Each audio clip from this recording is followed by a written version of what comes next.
Assalamualaikum warahmatullahi wabarakatuh. Selamat pagi Bapak, Ibu, serta rekan-rekan semua. Pada kesempatan ini saya memperkenalkan diri terlebih dahulu. Nama saya Ekawati Banjarnahor yang sekarang sedang menempuh studi S3 di Teknik Sistem Perkapalan Institut Teknologi 10 November Surabaya. Saat ini saya ingin menjelaskan tentang tesis, antitesis, dan sintesis sebagai tugas yang diberikan oleh dosen kami di mata kuliah Filsafat Teknologi Kelautan Institut Teknologi 10 November Surabaya. Pertama-tama saya ingin memaparkan sedikit tentang seorang filsuf idealis Jerman, yaitu Georg Wilhelm Friedrich Hegel, yang lahir di Stuttgart pada tanggal 27 Agustus tahun 1770 dan wafat pada tanggal 14 November tahun 1831. Dan pada saat itu beliau berumur 61 tahun. Hobi dari Hegel adalah membaca literatur, surat kabar, esai, filsafat, dan tulisan-tulisan tentang berbagai topik. Hal ini ada pengaruhnya dari seorang ibu yang sangat berperan aktif terhadap perkembangan intelektual Hegel hingga dapat menjadi seorang filsuf terkenal, di mana setiap filosofi Hegel sampai saat ini pun masih banyak untuk dibicarakan atau didiskusikan dalam ilmu-ilmu filsafat. Beberapa filosofi Hegel yang terkenal adalah terkait dengan kebebasan, negara dan hak individu, negara integralistik. Kebebasan, pada saat itu Hegel berada pada sebuah masyarakat yang sedang mengalami perubahan fundamental dalam revolusi industri yang secara masif menciptakan kelas menengah baru, di mana orang-orang di dalamnya memiliki hak untuk memiliki hidup apa yang mereka suka dan memenuhi keinginan mereka sesuai kemampuan mereka. Menurut Hegel, negara tidak memiliki hak untuk memaksakan jenis kehidupan tertentu kepada anggota masyarakatnya, anggota masyarakat sipil yang terjadi dalam masyarakat feodal. Sedangkan dalam filosofi Hegel yang terkait dengan negara dan hak individu, menurut Hegel, negara itu merupakan roh yang absolut, yang kekuasaannya melampaui hak-hak individu itu sendiri. Negara termasuk suatu proses dalam perkembangan ide mutlak yang ditandai adanya perkembangan dialektis, yaitu tesis, antitesis, yang kemudian melahirkan sintesis. Sedangkan filosofi Hegel yang terkait dengan negara integralistik, dalam konsep negara integralistik, negara itu adalah kesatuan masyarakat yang tersusun secara integral. Masyarakat merupakan kesatuan organis yang tidak terpisah dan bergerak bersama ke dalam suatu tujuan tunggal yang hakiki. Dalam proses penemuan tujuan hakiki ini, pemimpin berperan sebagai kepala yang akan menuntun pergerakan dari unsur-unsur organis lainnya, sehingga tercipta keselarasan antara pimpinan dan rakyat. Dari filosofi negara dan hak individu yang tadi sudah saya jelaskan sedikit bahwa menurut Hegel, negara itu termasuk suatu proses dalam perkembangan ide mutlak yang ditandai adanya perkembangan dialektis, yaitu tesis, antitesis, yang kemudian melahirkan sintesis. Dari sinilah Hegel mengemukakan konsep dialektikanya, yang sebenarnya bertentangan dengan pendapat filsuf-filsuf lain, yaitu J.J. Rousseau dan John Locke, maupun kalangan Marxis, yaitu kalangan komunis. Secara tesis, Hegel berpendapat dan memberikan kesimpulan bahwa negara itu bukan alat, melainkan tujuan itu sendiri. Rakyat harus menjadi abdi negara untuk kebaikan dan kesejahteraan masyarakat itu sendiri. Maka di kalangan Marxis atau komunis, J.J. Rousseau dan John Locke mengeluarkan pendapat bahwa negara sebagai alat kekuasaan, di mana pendapat ini bertentangan dengan Hegel dan dapat menjadi contoh sebagai dialektika antitesisnya. Sedangkan sintesis akan muncul pendapat-pendapat lain yang mempersatukan pendapat Hegel dengan kalangan Marxis, J.J. Rousseau dan John Locke nanti. Dialektika itu artinya dialog atau argumen. Dan menurut Hegel, dialektika terjadi bila ada proses yang bertentangan antara pihak yang berlawanan yang melahirkan trilogi, yaitu tesis, antitesis, sintesis. Mengapa saya membuat satu kumpulan di dalam satu bentuk kerucut? Bahwa di dalam permasalahan itu pasti awalnya berupa tesis menurut Hegel. Kemudian muncullah pertentangan, ketidaksetujuan atau berbeda pendapat dengan yang disimpulkan di tesis. Setelah antitesis ini terjadi, maka akan terjadi sintesis seperti yang dinyatakan oleh Hegel, bahwa tesis dan antitesis menjadi satu akan berubah menjadi sintesis, berupa kesimpulan baru dari tesis dan antitesis. Oleh karena itu saya membuatnya menjadi kerucut, dan kerucut itu tidak bisa terpisahkan dari tesis, antitesis menjadi sintesis. Itu adalah dialektika yang dikemukakan oleh Hegel.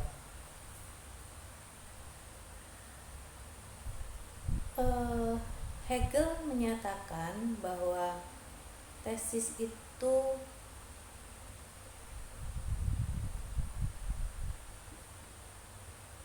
merupakan pengiyakan, sedangkan antitesis itu sebagai pengingkaran, dan sintesis itu sebagai kesatuan kontradiksi.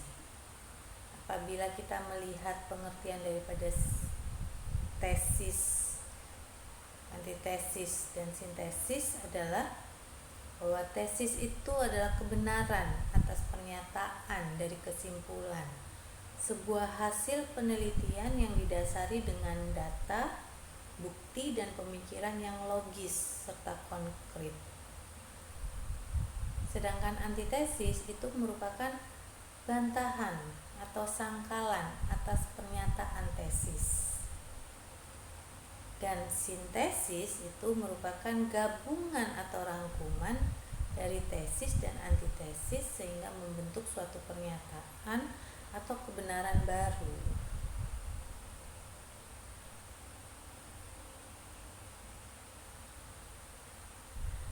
Bagi Hegel, setiap tesis akan mendapatkan reaksi berupa antitesis dan pada gilirannya menghasilkan atau menurunkan sintesis. Sintesis tadi pada hakikatnya adalah tesis baru, sehingga muncul pernyataan atau pendapat baru, dan pada saatnya akan mendapatkan reaksi baru lagi sebagai antitesis. Dengan pemikiran akan membutuhkan sintesis yang baru lagi. Demikianlah seterusnya langkah-langkah tadi berulang kembali, bahwa sebuah sintesis adalah merupakan tesis baru bila nantinya ada yang membantahnya lagi dengan sintesis ilmiahnya. Maka dari itu saya mencoba untuk mendeskripsikan bahwa tesis itu lawannya adalah antitesis yang akan menghasilkan sintesis. Tetapi sintesis ini akan berubah menjadi tesis baru dan akan ada lagi pertentangan, yaitu antitesis, dan kembali lagi menjadi sintesis. Jadi metode dialektika ini merupakan satu kesatuan utuh, daur ulang yang terus-menerus akan terjadi di dalam kehidupan.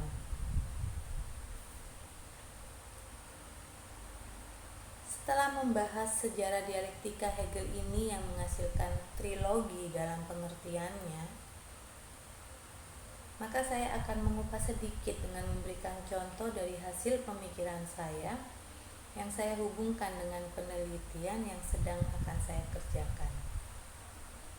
Seperti yang kita ketahui bersama bahwa di tahun 2020 ini masyarakat Indonesia ataupun dunia digemparkan dengan adanya COVID-19 yang sedang terjadi di Wuhan pada akhir tahun 2019. Pandemi COVID-19 ini memberikan pengaruh yang sangat besar terhadap ekonomi, sosial, dan budaya pada dunia.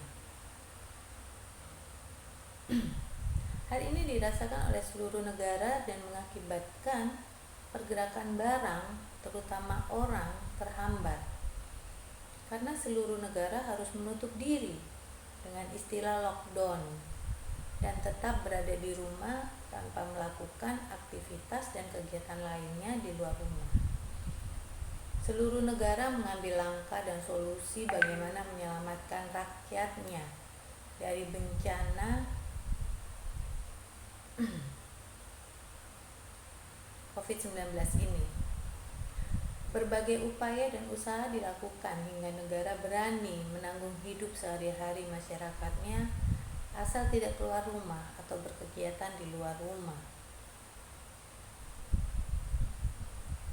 Hal ini sangat sulit awalnya untuk dilakukan karena masing-masing manusia memiliki pekerjaan, memiliki kegiatan yang berbeda-beda, ataupun setiap masyarakat apabila tidak ada kegiatan yang dilakukan, maka mereka tidak akan dapat memenuhi nafkah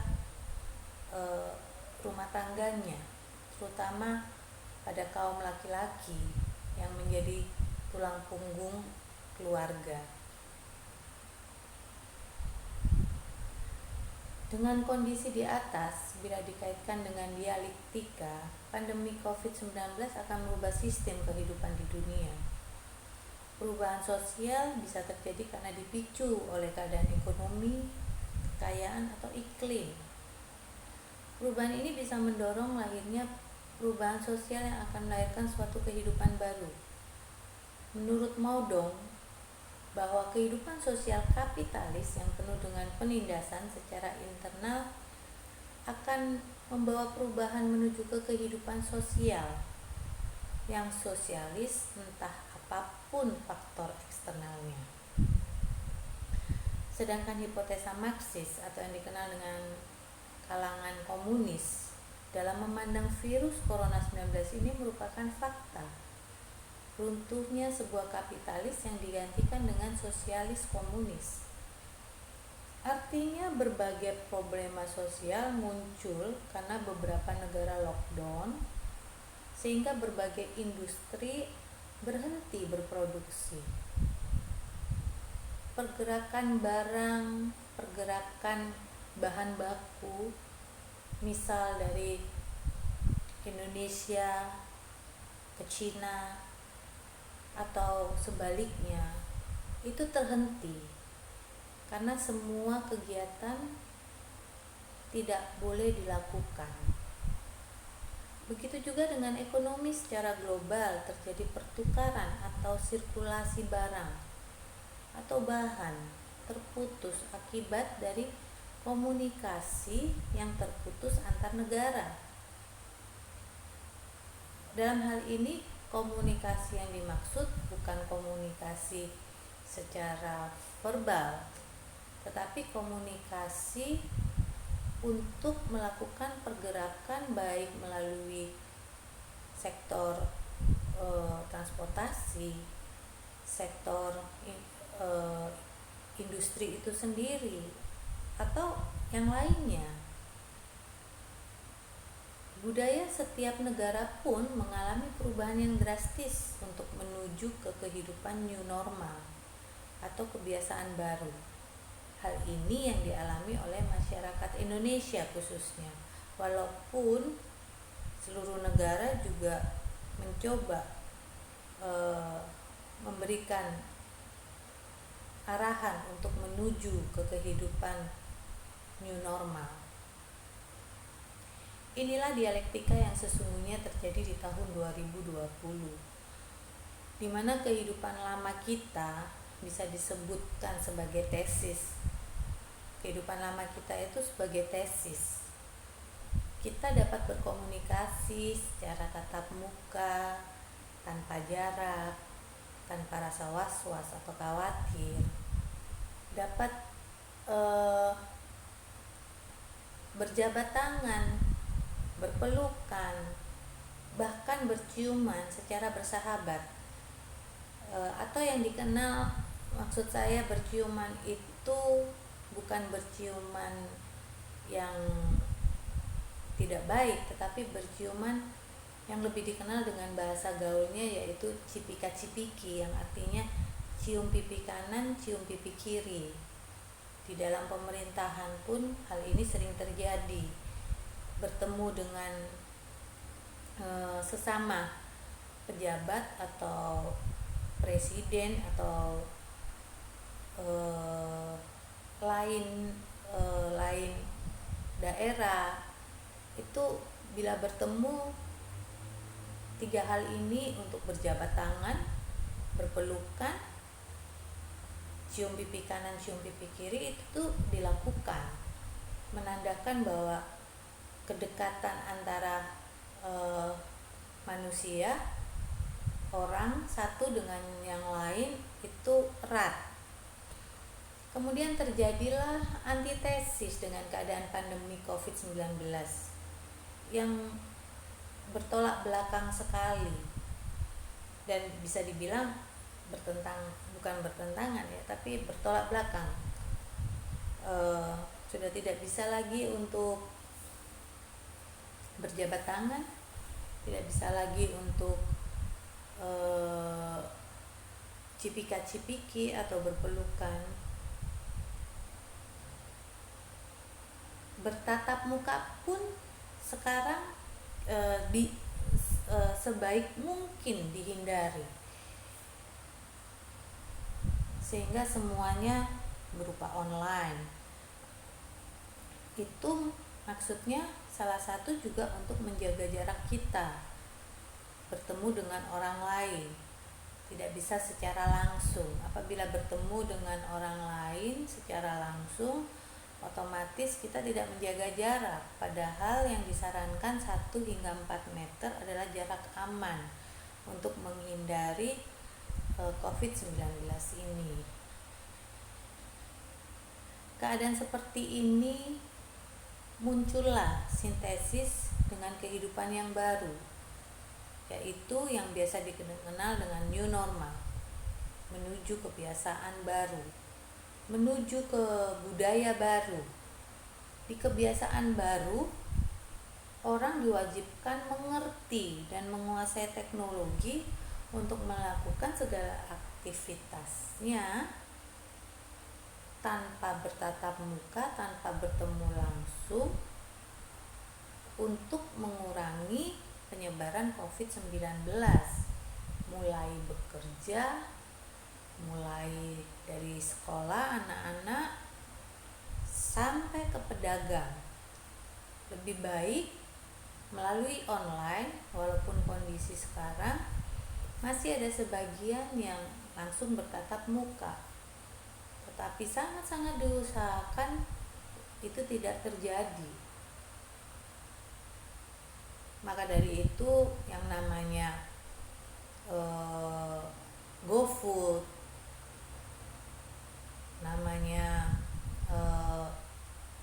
belanja online, ke Shopee, ke Tokopedia dan sebagainya, bahkan di alat transportasi pun seperti Grab, Gojek dan lain sebagainya, itu sangat dibutuhkan sekarang. Semuanya dengan satu HP bisa dilakukan. Asal HP ada, semua bisa dilakukan. ATM ketinggalan, dompet ketinggalan, itu nggak jadi masalah. Asal HP ada di tangan kita, semuanya bisa dibayar, semuanya bisa dilakukan. Hal itu yang diinginkan pada keadaan kondisi yang sekarang ini. Orang, pemerintahan ataupun pejabat negara sekarang bertemu tidak lagi berjabat tangan, berpelukan, cipika-cipiki, tetapi hanya bisa saling bersentuhan dengan siku seperti yang biasa terjadi ini, bertemu dengan lawan bicara. Orang tidak dapat lagi berbicara atau berkumpul secara berdekatan, melainkan harus menjaga jarak, baik itu di kantor, baik itu di tempat umum seperti kafe, atau di tempat pelayanan jasa, misalnya kita mengurus STNK, perpanjangan STNK, mengurus pembayaran PBB ke bank, atau mengambil pensiunan ke bank, itu semua diatur jaraknya, antri diatur, duduk diatur, diusahakan 1-2 meter jarak untuk satu orang dengan orang yang lain. Walaupun seharusnya jarak terbaik itu untuk bertemu dan berbicara dengan orang berjarak 4 meter. Tapi bisa kita bayangkan apabila 4 meter kita harus memiliki luas lahan sebanyak apa. Jadi yang dipilih atau yang biasa dilakukan di tempat-tempat umum hanya berjarak 1-2 meter. Dan sintesis ini, seperti Hegel kemukakan, akan berubah menjadi tesis, dan pada saatnya akan ada antitesis. Antitesis ini akan menghasilkan sintesis lagi yang baru kembali, sehingga seperti yang saya katakan bahwa rantai dialektika akan terus terjadi dalam kehidupan, seperti yang saya gambarkan di metode dialektika ini. Kejadian COVID-19 ini lambat laun seperti yang sudah diperbincangkan dari dulu, bahwa kita harus menuju revolusi industri 4.0, di mana revolusi industri itu adalah perubahan besar terhadap cara manusia dalam mengolah sumber daya dan memproduksi barang. Revolusi industri merupakan fenomena yang terjadi antara tahun 1750 sampai 1850. Saat itu terjadi perubahan secara besar-besaran di bidang pertanian, manufaktur, pertambangan, transportasi, dan teknologi. Perubahan tersebut ikut berdampak pada kondisi sosial, ekonomi, dan budaya di dunia, seperti yang sudah saya bahas di atas. Inilah yang disebut dialektika oleh Hegel. Dalam tesis saya, awal daripada penelitian yang akan nanti saya ambil itu saya akan melihat keselamatan penumpang di atas kapal pada saat berlayar di masa pandemi. Yang dimaksud dengan pandemi di sini bukan hanya di COVID-19 aja, tapi saya yakin bahwa beberapa tahun kemudian atau berpuluh-puluh tahun kemudian akan terjadi lagi wabah yang menjadi suatu pandemi di dunia, karena kita sudah mulai belajar untuk mempergunakan teknologi. Apapun yang kita gunakan harus menggunakan teknologi. Semakin banyak teknologi yang canggih, maka semakin banyak pula perkembangan-perkembangan yang terjadi nantinya. Maka dari itu saya mengambil tema dalam tugas saya, manajemen keselamatan penumpang di atas kapal penumpang pada saat pandemi. Tesis awal saya itu yang saya lihat sekarang itu penumpang yang akan naik ke atas kapal hanya diperiksa temperatur suhu badannya pada saat masuk ke pelabuhan atau pada saat akan naik kapal. Menurut saya agak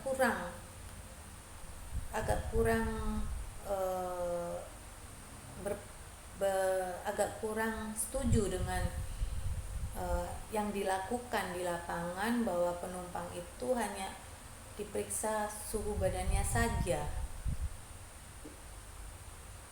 Maka dari itu saya memiliki antitesis untuk peristiwa ini, yaitu protokol kesehatan yang dilakukan tidak cukup hanya mendeteksi suhu badan, karena saya berpikir itu sangat kurang maksimal. Suhu badan belum tentu menentukan bahwa dia sehat, walaupun hanya 36 sampai 37 derajat Celcius suhu badannya. Dan sama-sama kita ketahui bahwa COVID-19 ini ada beberapa tipe, yaitu orang bergejala, orang tak bergejala,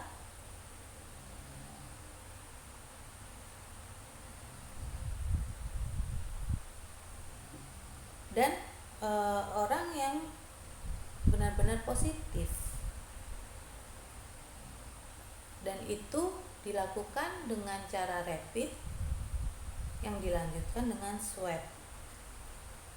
Hal inilah yang menjadi pertentangan buat saya, bahwa penumpang itu tidak bisa hanya diperiksa pada suhu badan saja.